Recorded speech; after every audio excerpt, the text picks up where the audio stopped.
Hi friends, welcome to குறிஞ்சி.com. இன்றைக்கி நம்ம கோதுமை மாவு வச்சு சட்டுன்னு ஒரு காரம் எப்படி பண்ணுறதுன்னு பார்க்கலாங்க. அதுக்கு நான் ஒரு கப் அளவுக்கு கோதுமை மாவு எடுத்திருக்கேன்.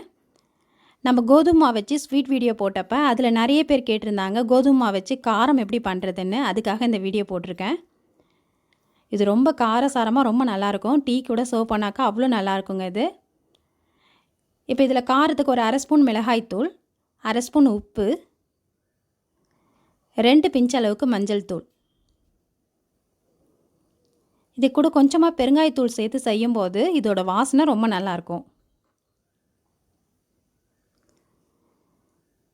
இப்போ இது எல்லாத்தையும் சேர்த்துட்டு ஒரு 2 டேபிள் ஸ்பூன் அளவுக்கு எண்ணெயை நல்லா சூடு பண்ணி இந்த மாவில் சேர்த்துக்கலாம். இதுக்கு எண்ணெய் காய்ச்சி அடிக்கிறதுன்னு சொல்லுவாங்க. இந்த மாதிரி நம்ம எண்ணெயை சூடு பண்ணி ஊற்றிட்டு மாவு பிசைஞ்சு செய்யும்போது நம்ம இதில் எது செஞ்சாலுமே நல்லா மொறுமொறுப்பாக வருங்க. அது மட்டும் இல்லாமல் இது நம்ம பொரிச்சு எடுக்கும்போது எண்ணெயும் குடிக்காது. இது எண்ணெய் குடிக்காமல் இருக்கிறதுக்கு நல்ல ஒரு டிப்ஸுங்க. இந்த மாதிரி கொஞ்சமாக எண்ணெயை நம்ம சூடு பண்ணி ஊற்றிட்டு மாவு பிசையிறது. இப்போ அதை நல்லா ஒரு வாட்டி கலந்து விட்டுட்டு தண்ணி தெளித்து நம்ம சப்பாத்தி மாவுக்கு பிசைகிற மாதிரி நல்லா இருகலாகவே பிசைஞ்சிக்கலாம். லூஸாக இருந்ததுன்னா எண்ணெய் குடிக்கும். நல்லா டைட்டாக பிசைஞ்சிக்க. நம்ம சப்பாத்தி மாவுக்கு எந்த அளவுக்கு பிசையுமோ அந்த அளவுக்கு பிசைஞ்சிக்கங்க.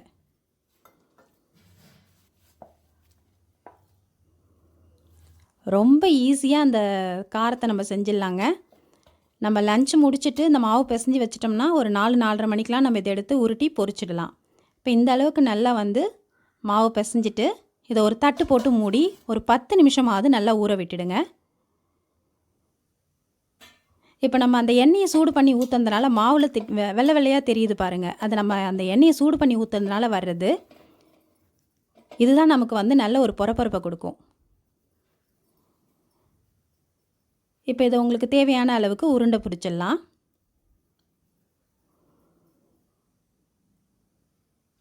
நம்ம சேர்த்த ஒரு கப்பு மாவில் நமக்கு ஒரு 6 உருண்டை வரைக்கும் கிடைக்கும்.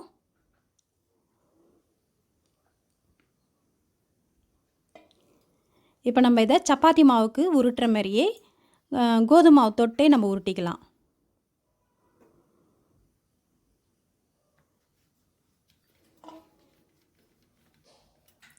இதை விட ஈஸியாக ஒரு ஈவினிங் ஸ்நாக்ஸ் செய்ய முடியுமான்னு கேட்டால் இல்லைங்க. இது அவ்வளோ ஒரு ஈஸியான ஈவினிங் ஸ்நாக்ஸ். இது ரொம்ப சட்டுன்னு செஞ்சிடலாம் நம்ம இதை.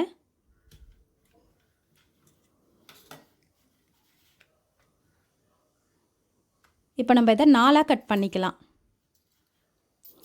இது நான் இங்கே ஒரு மாடல் தான் காமிச்சிருக்கேன். நீங்கள் இதை எப்படி வேணால் கட் பண்ணிக்கலாம். நீட்டாக ரிப்பன் மாதிரி கட் பண்ணி எண்ணெயில் போட்டு எடுக்கலாம். இல்லை ரவுண்டாக கட் பண்ணி எண்ணெயில் போட்டு எடுக்கலாம்.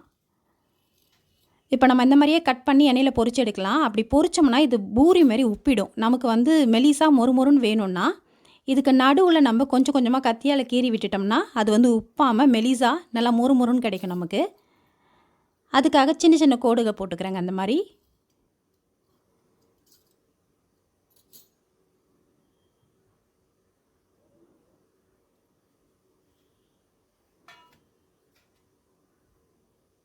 இதை நீங்கள் ரிப்பன் மாதிரியும் கட் பண்ணி எண்ணெயில் போட்டு எடுக்கலாம்.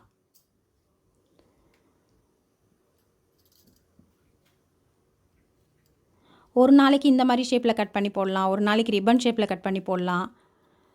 ஒரு நாளைக்கு இதை ரவுண்டாகவும் கட் பண்ணி போடலாம். நீங்கள் ரவுண்டாக கட் பண்ணும்போது அதில் ஒரு ஸ்போக் வச்சு 2 குத்தி விட்டுட்டிங்கன்னா அது உப்பாது மெலிசாவே நமக்கு நல்லா மொறுமொறுன்னு கிடைக்கும். இப்போ நம்ம இந்த மாதிரியே எல்லா மாவுலேயும் உருட்டிட்டு நடுவில் கீறி விட்டுடலாம்.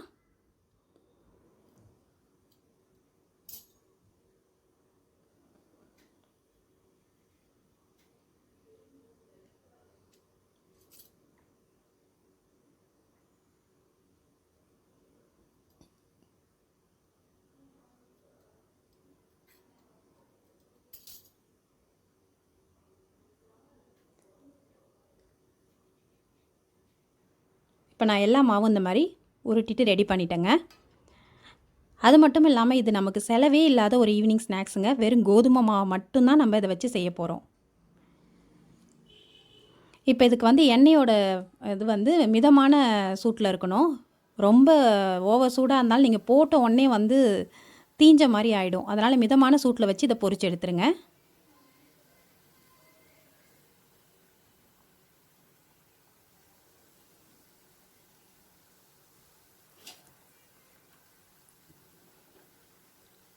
இது வேகிறதுக்கும் நமக்கு டைம் அந்த அளவுக்கு எடுக்காதுங்க. இது நம்ம மெலிசா தான் போட்டிருக்கோம்.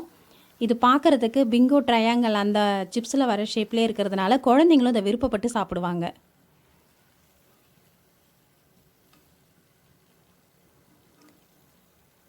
இப்போ நல்ல ஒரு கோல்டன் கலருக்கு வந்த பிறகு நம்ம எண்ணெயை வடிகட்டிட்டு எடுத்துடலாம்.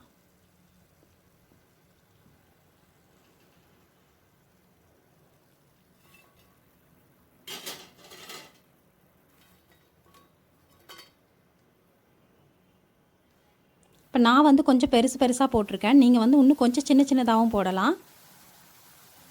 இது வந்து டீ காஃபி கூட இதில் ஒரு 2 எடுத்து வச்சு நம்ம சர்வ் பண்ணோம்னா அவ்வளோ நல்லா இருக்குங்க.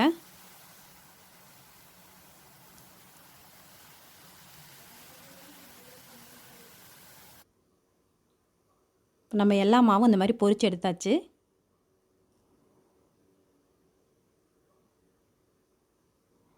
இப்போ அதை நீங்கள் அப்படியே கூட சர்வ் பண்ணலாம். ஏற்கனவே நம்ம மாவில் காரம் போட்டிருந்தது போதும்னா நீங்கள் அப்படியே சர்வ் பண்ணிடலாம்.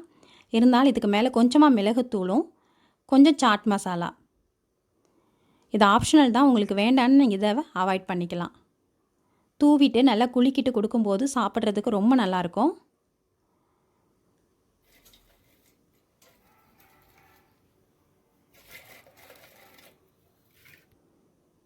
ரொம்ப கிறிஸ்பியான கோதுமை மாவு மட்டும் வச்சு செய்கிற அந்த ஈவினிங் ஸ்நாக்ஸை நீங்கள் உங்கள் வீட்டில் செஞ்சு பாருங்கள். செஞ்சு பார்த்துட்டு எப்படி இருந்ததுன்னு சொல்லிவிட்டு கமெண்ட் பாக்ஸில் கமெண்ட் பண்ணுங்கள். இந்த வீடியோ உங்களுக்கு பிடிச்சிருந்தால் லைக் பண்ணுங்கள், ஷேர் பண்ணுங்கள், சப்ஸ்கிரைப் பண்ணுங்கள். உங்கள் ஃப்ரெண்ட்ஸ் அண்ட் ரிலேட்டிவ்ஸோடு இந்த வீடியோவை ஷேர் பண்ணிக்கோங்க.